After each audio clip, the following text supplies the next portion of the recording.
நம்ம இந்த டாப்பிக்கில் பார்க்க போகிறது ரிஸ்க் மேனேஜ்மெண்ட். ரிஸ்க் மேனேஜ்மெண்ட்னா என்ன, அது எதுக்கு முக்கியம் அப்படின்னு பார்த்தோம்னா, ரிஸ்க் மேனேஜ்மெண்ட்றது ரொம்ப கண்டிப்பாக முக்கியம், ரொம்ப தேவையானது கூட. ஏன் அப்படின்னா, நம்ம நல்லா பார்த்தோம் டெக்னிக்கல் அனாலிசிஸ்ன்றது ஒரு ட்ரேட் 2 ட்ரேடை டிபெண்ட் பண்ணி நம்ம பண்ணக்கூடியது கிடையாது. ஒரு சீரீஸ் ஆஃப் ட்ரேட், ஒரு 50 ட்ரேடோ 100 ட்ரேடோ பண்ணாதான் நமக்கு அதில் வந்து ஒரு 60லேருந்து 70% நமக்கு ஃபேவராக நடக்கும்னு நம்ம பார்த்தோம். அப்படி இருக்கும்போது இந்த ரிஸ்க் மேனேஜ்மெண்ட்றது ரொம்பவே முக்கியம்.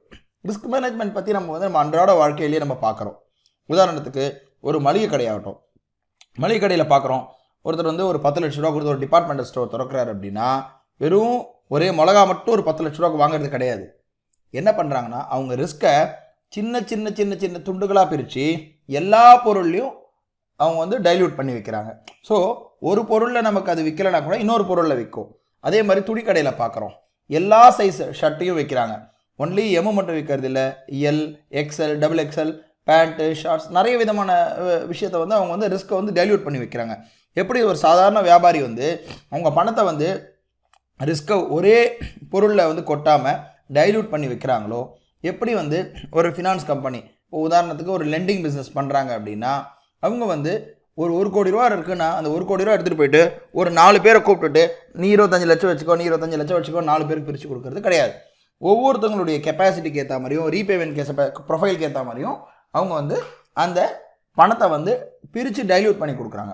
இதுதான் ரிஸ்க் மேனேஜ்மெண்ட். இப்போ நம்ம ட்ரேடிங்கில் எப்படி பண்ணணும் அப்படின்னா, ஒவ்வொரு ட்ரேடுக்கும் சராசரியாக நம்ம கேபிட்டல்லேருந்து ஒரு 2%, 1லேருந்து 2% தான் ஒரு ட்ரேடுக்கு ரிஸ்க் எடுக்கணும். ஸோ அதனால தான் நான் முன்ன கூட சொன்னேன், யாரும் வந்து எந்த ஒரு ட்ரேடருமே வந்து நான் டெய்லி வந்து நான் 2 லட்ச ரூபா போட்டு இன்வெஸ்ட் பண்ணேன், நான் டெய்லி 2000 ரூபா ரிஸ்க் எடுப்பேன், தொடர்ந்து ஜனவரி, பிப்ரவரி, மார்ச், ஏப்ரல், மே, ஜூன் இந்த 6 மாதமும் எல்லா நாளும் நான் 2000 விட்டு நான் 2 லட்சம் லாஸ் பண்ணிட்டேன் மார்க்கெட்டில், இல்லை 10 லட்சம் லாஸ் பண்ணிட்டேன் அப்படின்னு சொல்கிறதுக்கு உண்டான பேச்சே நம்ம பார்க்க முடியாது. எல்லாருமே நான் ஒரு ட்ரேடில் 50,000 விட்டேன், ஒரு ட்ரேடு எடுத்தேன், கீழே இறங்கிடுச்சு, டெலிவரி எடுத்துட்டேன், அது இன்னும் மேலும் எனக்கு லாஸ் கொடுத்தது, இந்த மாதிரி தான் நம்ம பேசி கேட்டிருப்போமே தவிர, யாராலையுமே வந்து ஒரு ட்ரேடில் நான் இவ்வளோ விட்டுட்டேன்னு தான் சொல்லுவாங்க தவிர, டெய்லி 2000 விட்டு 6 மாதத்தில் லாஸ் பண்ணுறதுன்றது ஒரு சாத்தியமில்லாத விஷயம். ஏன் அப்படின்னா, இந்த மார்க்கெட்டுன்றது ஒரு ப்ராபபிலிட்டி, இந்த மார்க்கெட்டை ப்ராபபிலிட்டி மூலமாக தான் ஓடுமே தவிர யாராலையும் கடிக்க முடியாது. அப்படி இருக்கும்போது டெய்லியுமே நம்மளால் வந்து நெகட்டிவ் வரும்னு நம்ம சொல்கிறதுக்கு உண்டான வாய்ப்புகள் இல்லை, அதை நம்ம டெய்லி பார்க்குறோம். ஸோ அதனால் ரிஸ்க் மேனேஜ்மெண்ட்ன்றது ரொம்பவே வந்து நமக்கு முக்கியமான விஷயம், முக்கியம்.